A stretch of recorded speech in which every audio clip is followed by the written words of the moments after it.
Rebecca, it's your floor. You are going to tell us about the pulmonary embolism? Yes. Yeah, great. Well, thank you very much for the invitation, dear Ivo. So, I'm from Mexico. I'm Rebecca Riachi. I'm a vascular surgeon. I'm the president of the Mexican chapter of the ISAPS. So, can we have the first one? So, I have no disclosures for this talk. First of all, where are we going to treat a DVT, a deep venous thrombosis? First of all, we have to take in account the outcomes after DVT, because more than 50% are expected to develop a PTS, a post-traumatic syndrome. And approximately 90% of the patients are unable to work 10 years after the diagnosis of PTS. So why they are not having a good quality of life? So the patients with PTS develop, most of them, they develop, the leg ulcers. So when they have a severe PTS, the quality of life compares to the patients who has heart failure or cancer. So it's very bad for that patient, so we have to avoid this. So what are our goals? Well, the early restorations of venous patency, of course, the preserve of valvular function, to limit long-term complications, to prevent the pulmonary embolism, limit recurrent symptoms of DVT, and prevent limit the post-thrombotic syndrome. So the importance of the diagnosis, the time of the diagnosis of the DVT and the treatment. Well, if we can see in this graphic, between the patient has started with the symptoms and we treat the patients, it depends on the days that happens. First of all, when we have a fresh thrombus, it's easy to treat the patient. But sometimes the patient, they have some symptoms and they don't arrive on time. So, because the thrombosis was not very clear, or they go to another doctor, and the misdiagnosis until they have a real, swollen leg and they have a thrombus. Well, first of all, depends on the day, we have several complications. So first of all, most of the venous clots are resistant to lytics at the time of treatment. So that's why it's very important to tell the people that if they have any symptoms, they have to go to the doctor. So I'm going to start with clinical cases. Okay, this first case, like you can see, is a DVT with a phlegmasia cerulea dolens. Is a patient almost 60 years, and he has no relevant history, only the alcohols. He was alcoholic. So the day before, he drank a lot alcohol and he fell asleep. He doesn't know how, but the next day, he wake up with this kind of leg. So he went to another public institution, and they said that they were going to cut the leg, and it's a public institution. It was Saturday, so they don't have an expertise in the emergency room. So he go out from that hospital and look for another private hospital. So at the time, he has 24 hours of evolution. I perform venous Doppler ultrasound, and my protocol is always a venous Doppler, and when I see this leg, I have to take a CT scan from pelvic and pulmonary. I do some tests, laboratory tests, like BEC, glucose, TPD, and fibrinogen dimer dye, and an AKG. So everything was fine with him. So we went to perform an angiogram, and we put the catheters from the ECOS, that it's a thrombolysis echo guide. And these are some of the pictures of the patient. We pass the patient to the ICU for 36 hours. And you can see how is the evolution of this patient. So that means that the thrombus was very fresh. And this is the final when we pass again the patient to see how it was. Okay, here you have it. When we pass the first time, we have a total, almost total thrombotic situation and the iliac vein. So we performance after thrombolytic, we didn't have the good result that we see in the leg. Sometimes you have to take into account that sometimes the patient goes very well outside, but when you go inside the vein, you can see that it's not so well. So we performance, we put venous stenting and angioplasty, and this was the result of this patient. So after 38 hours of thrombolytic, we didn't have the good result that we have, that we wanted, so we have to perform another treatment. My second case is a 52-year-old male, both of them are male, presenting a phlegmasis ceruleus dolens in the right pelvic limb. He has some background that is very important. First of all, 7 months before the current illness, he had a left iliofemoral DVT treated with a temporally inferior vena cava filter and underwent ultrasound catheter guide, that is the ECOS, apparently with good results. So he took, like the guidelines said, 6 months of rivaroxaban, and which was stopped before without any further study. He just called the doctor and he said, okay, you have 6 months, you can stop it. But for 1 month, he remained asymptomatic. But 2 days before 2 hours trip, he lives 2 hours far from where I live in San Luis Potosí. So he noticed a sudden swelling leg. So he went to the doctor. He said, okay, it's from edema in both legs. So the doctor, the vascular surgeon, just checked it in the legs with their ultrasound in the office, and he said, no, there is no new thrombus, so you are fine. And then during the trip, he has a lot of pain, a severe pain, so he just arrived to the emergency room. So we performed a CT scan because there were 2 legs. I said, no, it's not in the legs, it's upper. So I made an ultrasound, and like you can see, there is a vena cava filter. It was not taken out. So you can see that thrombus is upper the vena cava filter. And both iliac veins were taken by the thrombus. So first of all, we want to see what happens. So like you can see, everything was taken by thrombus. It was a big thrombus. We couldn't pass very easily.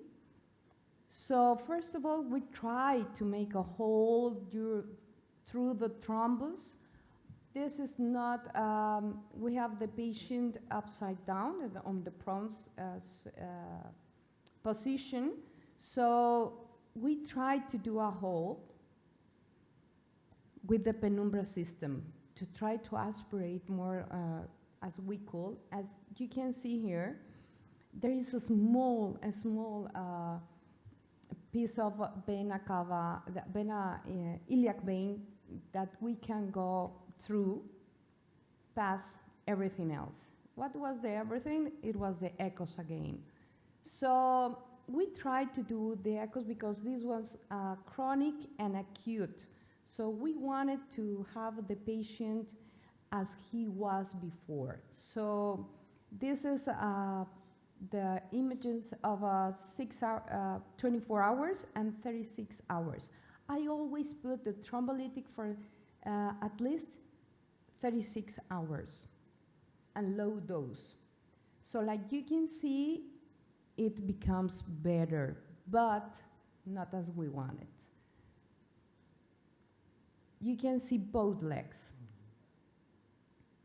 So in both iliac veins, you have thrombus. So we perform angioplasty, and then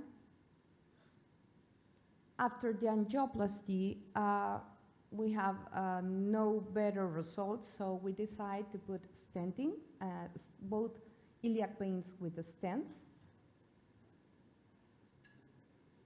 And we made the angioplasty again through the stents.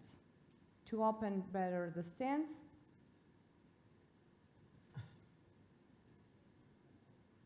so we have, this is a very good result after both stenting. So we do the through and through, and we put the stent on the other iliac vein.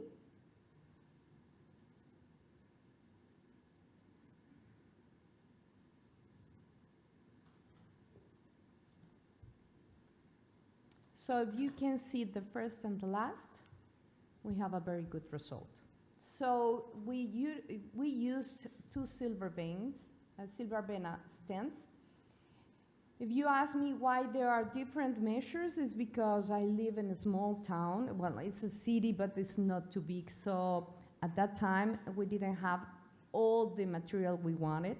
So we asked for another silver vena, and they said, no, we don't have it like silver vena, another 100 millimeters. So they give me the biggest, it was 60. So we have very good results with this kind of stents. And like you can see, we used a few material. My third case is a male, 74 years old.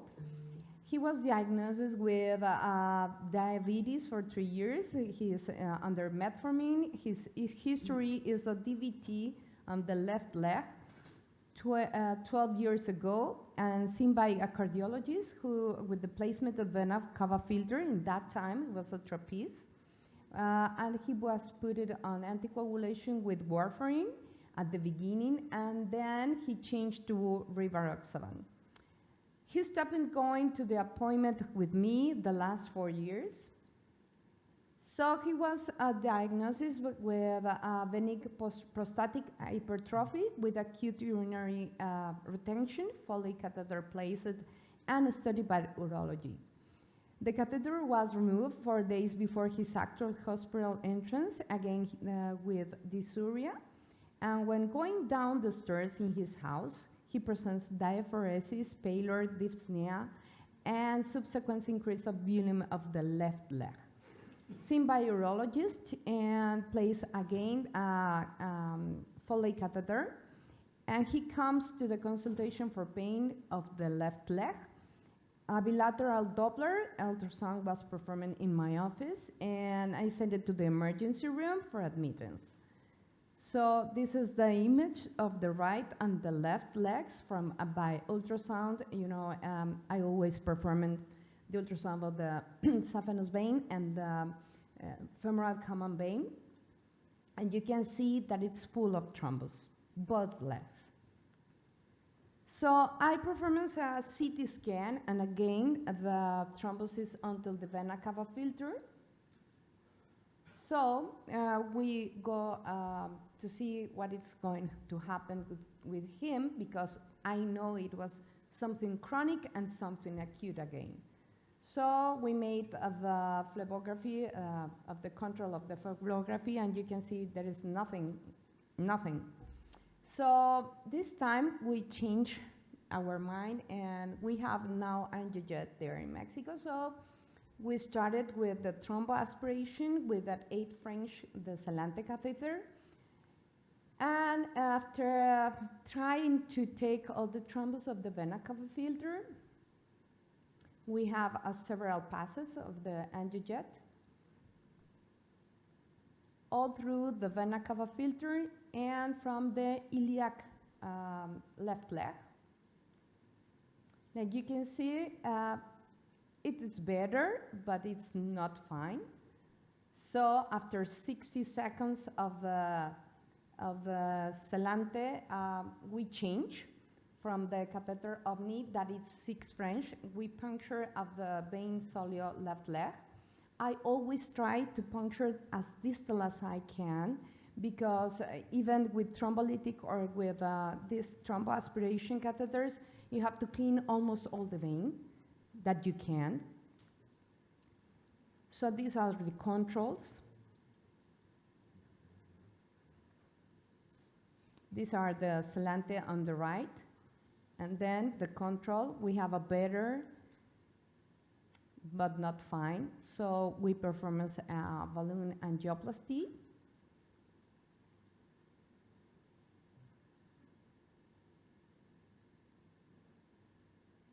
And then after the vein angioplasty with the balloon, we put both stents. It was a Venovo stents, both. We performed the angioplasty of the Venovo stents. So we made a control from the left leg. So we realized that if it, like everything in the vascular surgery, you have to have a good outflow and a good inflow. So we didn't see much better the left leg, so we decided to put thrombolysis of the left femoral vein with the McNamara catheter. There were not echoes at that time. And from the left leg, we put in the sheet, we put some heparin, and we put the thrombolytic agent, that it was Actilis. And we measure every 5 hours the fibrinogen. So, like I told you, I always put the patient on low doses and for 36 hours, and this is my result after 36 hours. Now you can see we have a very good result. Nowadays the patient is very good. He's under coagulation for life.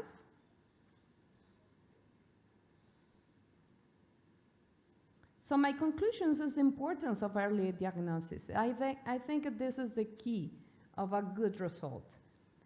The use of the best equipment available for each patient. Sometimes we have to use 2 or more types of treatment, and always think about the patient's benefit, taking into account the age, comorbidities, indications, and contraindications. Don't be close to learn. Train yourself to use new devices. And of course, I'm a woman, so I invite all the women here to join us to the International Society of Women Vascular Surgeons. We have our meeting on May 2 and 3 in Chicago. So, thank you very much. Great, thank you very much. Rebecca, I'd like to ask you, until the audience will decide what are their questions. I saw silver vena, this is the Cook one. I know there are several venous indicated stents. What do you think about, do we have to follow the guidelines and to use really venous indicated stent, and what is the reason? Okay, at the time of the silver vena, it was the only one that we have it. We have it at that time, so we use it. So, and now that we have the Venovo, we use more Venovo than silver now.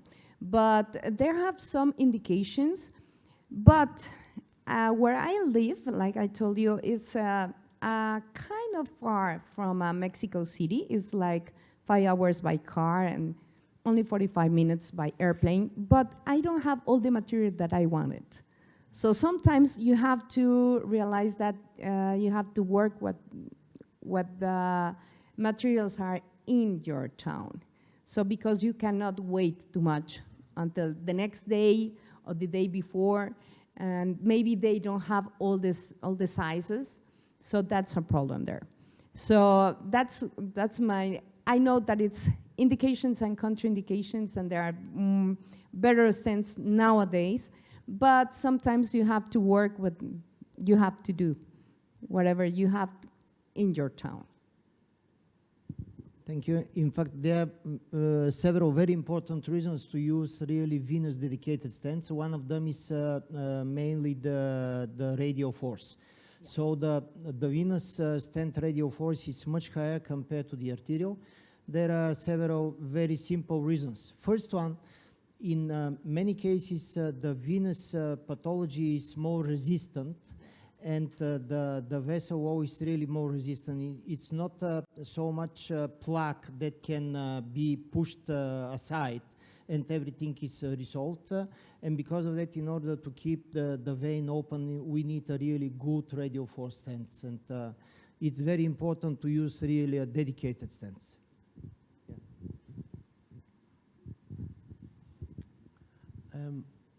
It's not really a question. I was just going to say that phlegmasia cruladolens is a huge problem and can lead to venous gangrene. And as you demonstrated, it's in the common iliac vein, this swollen, painful purple leg. And it needs to be distinguished from phlegmasia albadolens, the white leg of pregnancy, which is in the external iliac vein only. When, maybe a question, when would you treat people conservatively when they come in with this swollen leg? The physicians often just will elevate the leg, lie them on the other side, put a support stocking on, give them heparin, and these patients will often get better versus intervening. Have you any advice for people regarding that? Okay, if you're asking me what I'm going to do with the leg, swollen leg, first of all, I'm going to do an ultrasound. If there is no way that I have a thrombus in the iliac veins, because my ultrasound is telling me that it's only femoral vein, and the patient doesn't have money, doesn't have an insurance, and I can see that he's going to be a good patient if you say, okay, you have to lie on the bed and you have to go under heparin or subcutaneous, low dose heparin subcutaneous, and he's going to take it, I will do it. But if you see that the ultrasound is quite not very clear, that the thrombus is only in the femoral vein, and you're thinking about it's in the iliac vein, I know that that patient needs something else. Because the PTS in patients with iliac veins taken by the thrombus, they are worse than the femoral or maybe the popliteal or the tibial veins. So for the tibial veins, for example, I don't perform only anticoagulations. Sometimes of the popliteal vein, it's very symptomatic, the patient, I will do something. But if not, if the patient is a good patient, I said a good patient is going to follow your instructions. And if you said you are going to lie on the bed and you are not going to walk and everything, and he said, okay, and he has a family support, I will do on the anticoagulations. But if I see the patient is not very good and it's like, oh, yes, and he doesn't realize the importance of the disease, I will do something else, definitely.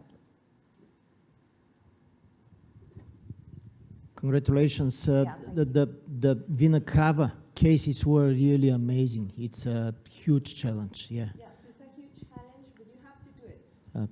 Great. Yes. Thank you.